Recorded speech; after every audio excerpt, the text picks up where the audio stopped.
Hello again. This is Laura Sigmund, Best Practices Consulting Services, with another installment of Wednesday's Coffee and Conversations. Today, I don't have any guests because I want to have a really brief, really quick discussion with some things that I think our followers would probably be very interested in.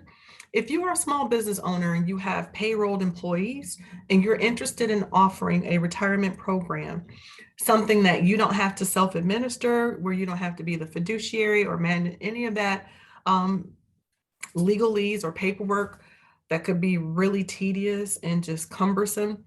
There's going to be this Friday an actual workshop with the Small Business Association of Michigan. Small Business Association of Michigan, and you can reach them at sbam.org, sbam.org. Sign on, because this Friday afternoon, they're going to actually go through an employer pooled 401k retirement plan. What does that mean? That means that the collective membership of businesses operating here in Michigan that have payroll will have the capacity to collaborate, to share in the expenses to administer an actual 401k program. That's huge. That is huge. And you have the ability, depending on what smorgasbord of services you actually sign in under, you don't have any setup fees. I think that is going to be huge. Get in, check it out, see if that's something that would actually work for you. I think it's going to be extremely informative, and you can then follow up.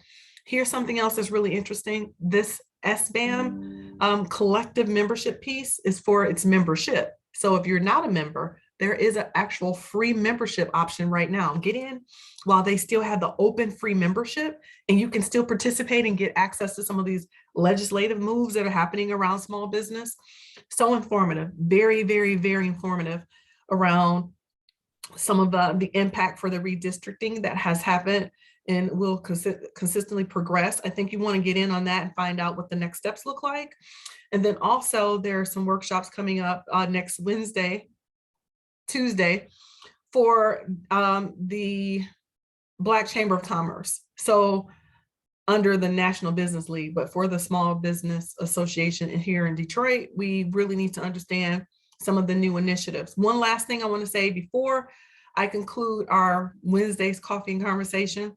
If you have a small business and you would benefit from having a federally designated minority status, right now, for a limited time, the U.S. Black Chamber of Commerce is offering a national registration for Black businesses. You can access that at the usblackchamber.org. The U.S. Black Chamber, check it out. Might be .com. The U.S. Black Chamber. Just Google the U.S. Black Chamber.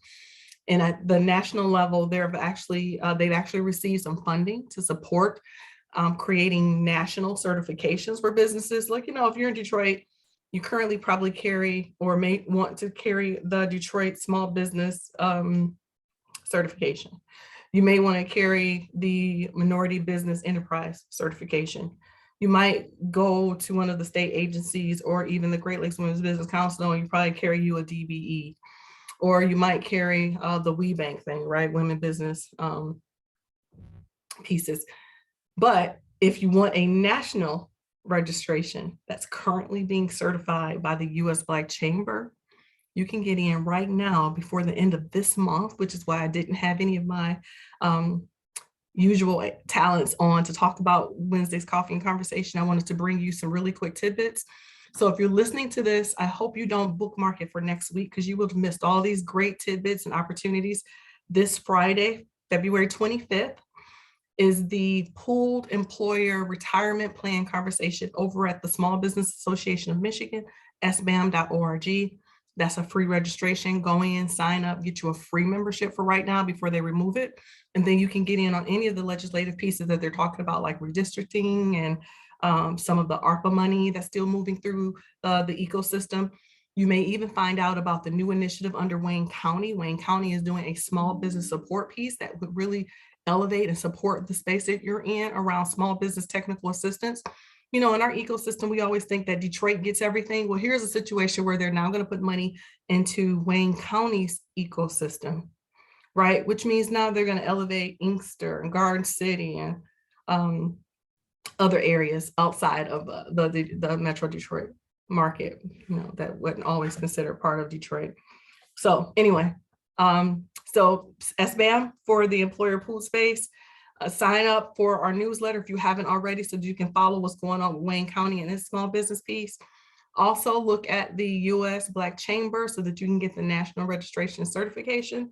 And as always, if there's a question that you may have, or you have something that might be of interest to you, let's check my network and see if there's someone that we can actually collect data for you and pass that on. That's what we want to do in this ecosystem. We are here to address the small business concerns. At Best Practices Consulting Services, we are under contract with the Detroit Economic Growth Corporation, Motor City Match, the City of Flint, the City of Lansing, the Lansing Economic Development Corporation, and we work with the Michigan Women Forward. We work with all the microlenders in the Metro Detroit market. If there are resources or access that we have and you believe will be beneficial for you to have them too, reach out to us, 313-265-3062. Until next Wednesday when our guests return, have a great week. Goodbye.